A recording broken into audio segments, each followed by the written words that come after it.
Hello friends, today we are going to understand a very important question comparison between monopoly and perfect competition.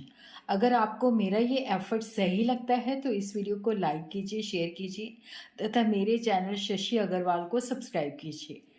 तो ये इनका comparison है। First है goals of the firm. देखो, चाहे firm perfect competition के अंदर है चाहे वो मोनोपोली के अंदर है, सबका जो एम होता है that is to maximize the profit. और उसी तरह सेकंड जो है assumption regarding the production. Perfect competition के अंदर जो प्रोडक्ट होता है वो होमोजेनियस होता है, आइडेंटिकल प्रोडक्ट होता है। चाहे आप ए फर्म से खरीदो चाहे बी फर्म से खरीदो, there will be no variety, only homogeneous product जो है सेल किया जाता है एक जैसा। मोनोपोली के अंदर सिंगल फर्म होती है और यहाँ पे जो मोनोपोली क्योंकि सिंगल सोर्स से सप्लाई होती है तो प्रोडक्ट होमोजीनियस हो भी सकता है, नहीं भी हो सकता। assumption regarding the number of seller and buyer। Perfect competition के अंदर large number of buyer and seller होते हैं, मोनोपोली के अंदर there is only one seller and large number of buyer. assumption regarding entry.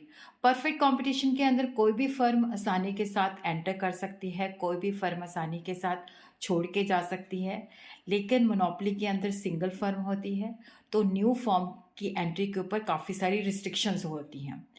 और हम देखते हैं कि परफेक्ट कंपटीशन के अंदर जो बेसिकली डिमांड कर्व होता है, क्योंकि यहाँ पे फर्म जो होती है that is the price taker, industry price fix करती है।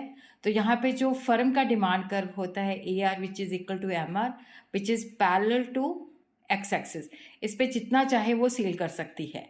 लेकिन मोनोपोली के अंदर ए आर कर्व जो होता है स्लोप्स डाउनवर्ड, क्योंकि ज़्यादा सेल करने के लिए मोनोपोलिस्ट को प्राइस रिड्यूस करनी पड़ती है, अमार नीचे लाई करता है। परफेक्ट कंपटीशन के अंदर ये उसके बराबर होता है। उसी तरह implications regarding decision. Perfect competition के अंदर प्राइस जो है that is determined by the industry.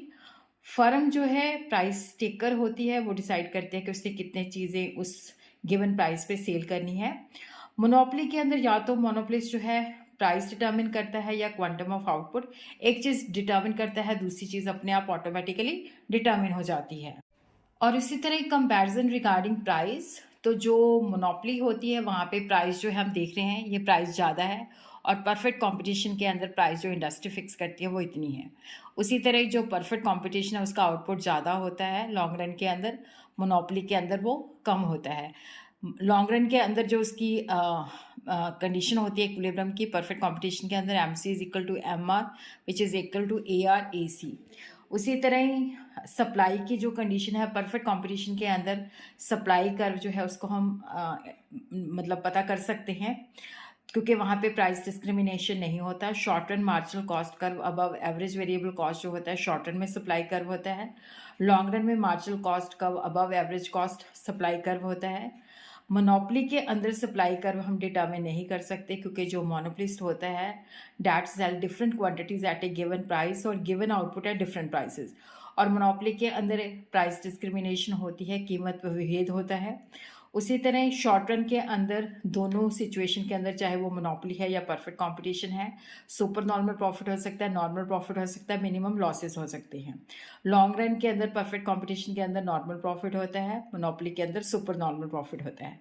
Monopoly के अंदर जो रिसोर्सेज होते हैं प्रॉपर यूटिलाइजेशन नहीं होती, लेकिन परफेक्ट कंपटीशन के अंदर जो है रिसोर्सेज की प्रॉपर यूटिलाइजेशन होती है।